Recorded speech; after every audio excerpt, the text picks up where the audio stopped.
She didn't part a sea. She didn't stand before a burning bush. She didn't carry tablets down a mountain or led a nation out of slavery. She wasn't a prophet who spoke judgment over kings. She wasn't a judge who rallied armies. She wasn't mentioned in the chronicles of great battles or great victories. She was, for most of her life, simply a wife, a woman following her husband across deserts she never chose to cross, toward a land she was told about but never shown a map of, waiting on a promise that took so long to arrive it nearly broke her. She laughed when she shouldn't have. She doubted when faith was hardest to hold on to. She made a decision out of desperation that would create pain lasting for generations. And still, God called her the Mother of Nations. Still, her name appears in the great roll call of the faithful, listed among the heroes whose trust in God is held up as an example for every generation that follows. Her name was Sarah, and her story, spread across dozens of chapters in the book of Genesis, contains one of the most honest, most human, most deeply comforting portraits of faith in the entire Bible. This is not a story about a woman who believed perfectly from the very first day. This is a story about a woman who doubted, who laughed at God, who tried to force His promise into being on her own terms, who made mistakes with real and lasting consequences, and who was loved and used by God anyway. It is a story about what happens when faith and doubt live in the same heart at the same time, and what God is able to do with that heart if it keeps turning back toward Him.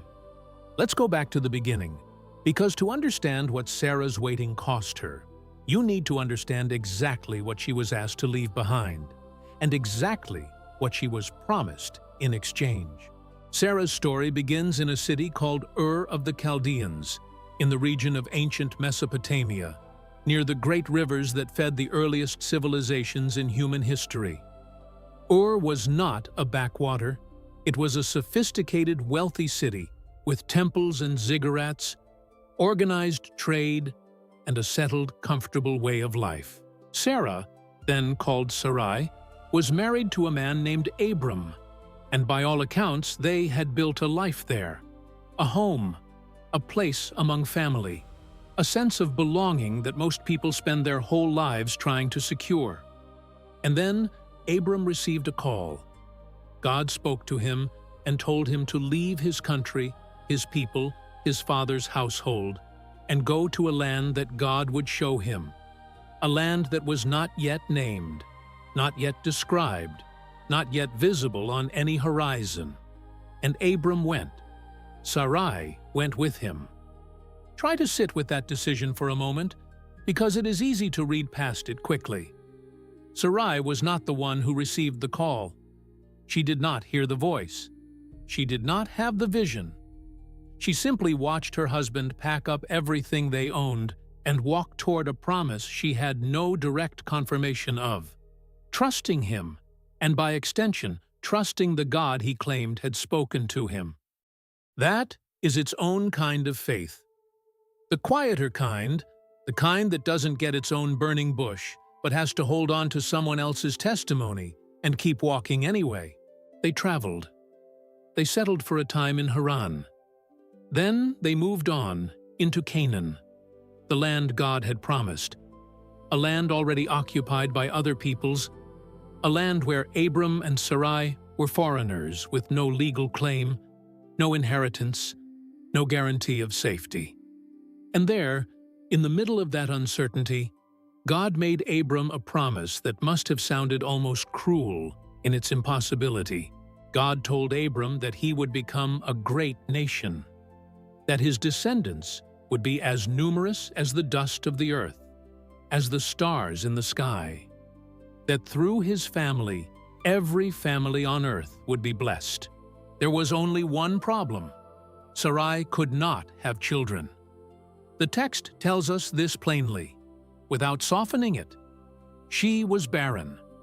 In a culture where a woman's worth, security, and social standing were profoundly tied to bearing children, especially sons, this was not a minor biological detail.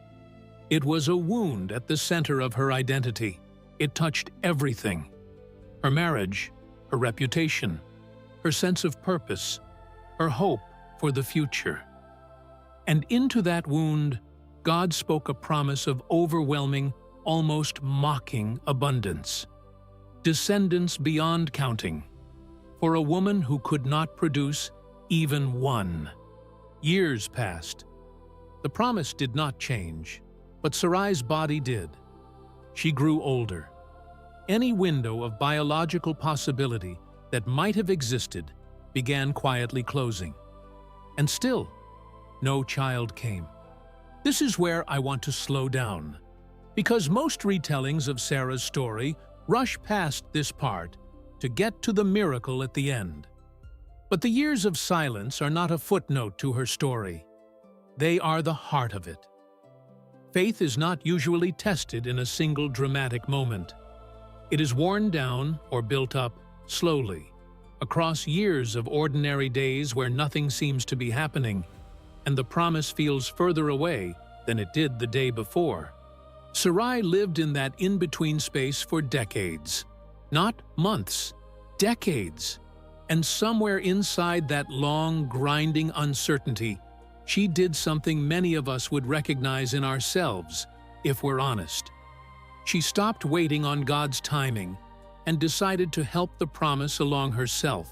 She had a servant, an Egyptian woman named Hagar. And Sarai proposed to Abram that he take Hagar and have a child through her. A practice that, while culturally accepted in the ancient world as a way for a barren wife to still build a family, was still, at its core, an act of taking a promise meant to come from God and trying to manufacture it through human effort and another woman's body. Abram agreed. Hagar conceived, and almost immediately, everything about that decision unraveled into pain. Hagar, now pregnant, began to look at Sarai with contempt. Sarai, wounded and humiliated, treated Hagar harshly, so harshly that Hagar fled into the wilderness rather than remain in that household. A son was born, Ishmael, and the tension between these two families, born out of a moment of impatience with God's timing, would ripple outward for the rest of biblical history and beyond. I want to pause here and say something plainly. This is one of the most important and most overlooked lessons in Sarah's story. Trying to fulfill God's promise on your own timeline, through your own methods, using people as tools to force an outcome you're tired of waiting for, that never produces the peace you're hoping for. It produces exactly what it produced for Sarai: resentment, division, and a wound that outlasted her. And yet, and this is the part that makes Sarah's story so remarkable, this failure was not the end of her. God did not abandon the promise because Sarai had tried to shortcut it. He did not withdraw his covenant because of her impatience. 13 years after Ishmael's birth, God appeared to Abram again, renamed him Abraham, father of many nations, and renamed Sarai as well. She became Sarah, meaning princess, mother of nations. God told Abraham plainly that his covenant, the promise of descendants and blessing, would come not through Ishmael, but through a son that Sarah herself would bear. Abraham, hearing this, fell face down and laughed. 90 years old, his wife Sarah nearly as old, and God was telling him a child was coming. It seemed, on its face, absurd. Then, in one of the most vivid scenes in the entire book of Genesis, 3 visitors appeared at Abraham's tent by the great trees of Mamre. Abraham welcomed them with lavish hospitality, and one of the visitors, understood in the text to be the Lord himself, appearing in human form, asked where Sarah was. Then he said it directly. By this time next year, Sarah would have a son. Sarah was listening from inside the tent, and she laughed. Not a laugh of joy, a laugh of disbelief. The kind of laugh that escapes a person who has spent decades hoping for something and finally decided hoping was too painful to continue. She thought to herself, Worn out, her husband old, was she now going to have this pleasure? It was the laugh of someone who had made peace with disappointment and did not want that peace disturbed by one more impossible promise. And God heard it. He asked Abraham directly why Sarah had laughed, why she doubted, reminding them both with a question that would echo across every generation of believers who have ever doubted a promise that seemed too large for their circumstances. Is anything too hard for the Lord? Sarah, afraid, denied that she had laughed, and God, gently but unmistakably said, "Yes, you did laugh." There is something remarkably tender in that exchange if you sit with it. God does not strike her down for her doubt. He does not revoke the promise because her faith wavered in that moment. He simply names what happened, honestly, and lets the promise stand anyway. Faith in the Bible is rarely portrayed as the absence of doubt. It is portrayed as staying in relationship with God, even in the middle of doubt, and allowing Him to be faithful regardless of how shaky your own belief feels in the moment. And then, exactly as promised, at the time God had said, Sarah conceived. At 90 years old, decades past any reasonable biological hope, she gave birth to a son. And Abraham named him Isaac, which means he laughs, a name that took Sarah's private laugh of disbelief and God's public promise of provision, and wove them together permanently into the identity of the child himself. Sarah said something remarkable after his birth. She said that God had brought her laughter, and that everyone who heard about this would laugh with her. The laughter of doubt had been transformed into the laughter of joy. The same sound coming from the same woman, but carrying an entirely different meaning, because the impossible thing had actually happened. Now, let's slow down and look at what is really happening beneath the surface of this story, because there are several things here worth sitting with carefully. The first thing to notice is how long God allows the waiting to stretch before He fulfills the promise. From the moment Abram first received the call to leave Ur to the birth of Isaac, roughly 25 years pass. 25 years of a promise spoken and unfulfilled. This tells us something important about how God's timing operates. It is almost never our timing.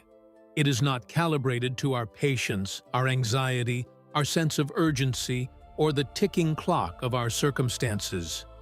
Sarah's story is proof that a promise delayed is not automatically a promise denied, but it is also honest proof that the delay is real and painful, and long enough to break a person's confidence if they let it. The second thing to notice is what Sarah does in the middle of that waiting: the decision to give Hagar to Abraham. This is included in Scripture not as a model to follow, but as an honest record of what happens when faith curdles into impatience. It is one of the most important, most compassionate inclusions in the entire narrative, because it tells every reader across every generation. Even the woman God calls the mother of nations tried to force His plan into being with her own hands, and it went badly. If you have ever tried to manufacture an outcome you were tired of waiting on God for, you are in good company. Sarah did it too. And the consequences of that choice, the pain between Sarah and Hagar, the tension between Ishmael and Isaac, remind us that our impatience doesn't just cost us something. It often costs the people we pull into our shortcuts something as well. The third thing to notice is the laugh itself, and what God does in response to it. Sarah laughs in doubt. God does not punish the doubt. He simply asks the question that cuts through every excuse any of us have ever made for why our situation is the exception, why our impossibility is somehow more impossible than everyone else's. Is anything too hard for the Lord? That question is not rhetorical decoration. It is meant to be carried out of the story and into your own life, into whatever specific circumstance in your world currently feels too old, too broken, too far gone, too delayed to still hope for. The fourth thing to notice is the name Isaac itself. He laughs.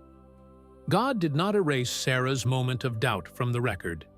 He didn't cover it up or edit it out of the story to make her look more faithful than she was. He took that laugh, private, disbelieving, almost bitter, and transformed it into the name of the very child who proved her doubt wrong. There is something almost playful in that, a kind of divine humor. God let Sarah's honest human weakness become permanently woven into the story of his faithfulness, as if to say, I am not offended by your doubt.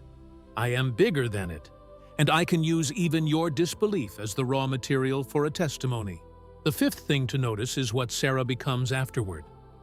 Not despite her doubt and her failed shortcut with Hagar, but somehow through the whole of her story, doubt included, she becomes the woman named in the New Testament book of Hebrews, in the great roll call of the faithful, alongside Abraham, Moses, and the prophets, remembered specifically for the fact that she considered God faithful to keep his promise. The very woman who laughed in disbelief is later held up as an example of faith for future generations to imitate. That is not a contradiction. That is the whole point. Faith is not the absence of a wavering moment. Faith is what remains after the wavering moment passes, and you're still standing in relationship with the God who made the promise. There is a question that Sarah's story quietly but insistently raises, and it is worth sitting with for a long moment. What promise have you been waiting on so long that you've stopped actually expecting it to come? What area of your life have you quietly, privately laughed at?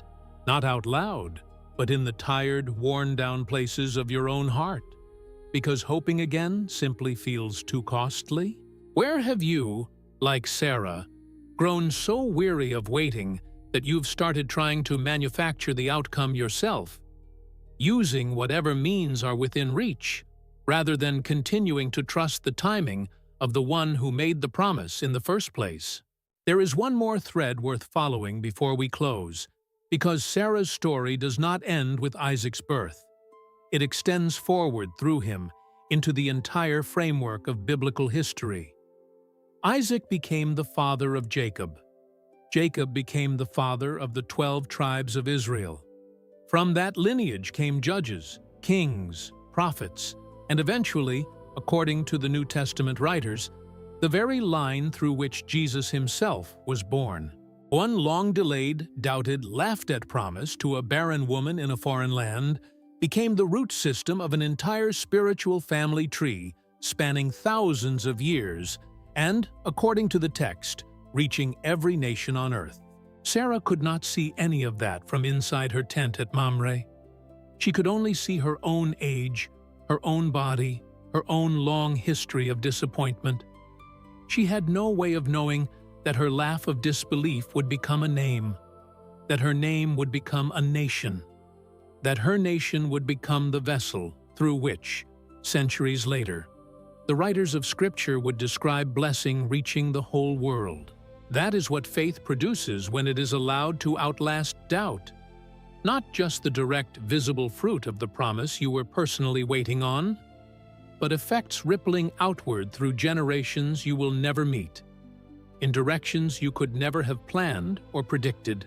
So if you are in a season of waiting right now, if you have a promise spoken over your life by God that feels like it has grown old and unlikely while you have grown tired and worn down waiting for it, Sarah's story is not asking you to pretend you have no doubt. It is not asking you to fake a confidence you don't feel. It is simply asking you to keep showing up inside the relationship, to bring your doubt honestly into God's presence rather than hiding it, to resist the temptation to manufacture your own shortcut out of exhaustion, and to trust that the same God who asked Abraham, "Is anything too hard for the Lord?"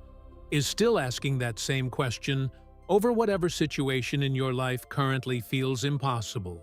Sarah laughed in disbelief, and God let that laugh become a name that means joy. Whatever you are waiting on, However long the wait has already stretched, however tired your hope has become, the God who kept his word to a 90-year-old woman in a tent in the wilderness has not run out of ways to keep his word to you either. Your waiting is not being wasted. Your story is still being written. And the God who sees every private, doubtful laugh you have ever let escape in the dark is patient enough and powerful enough to turn it into joy.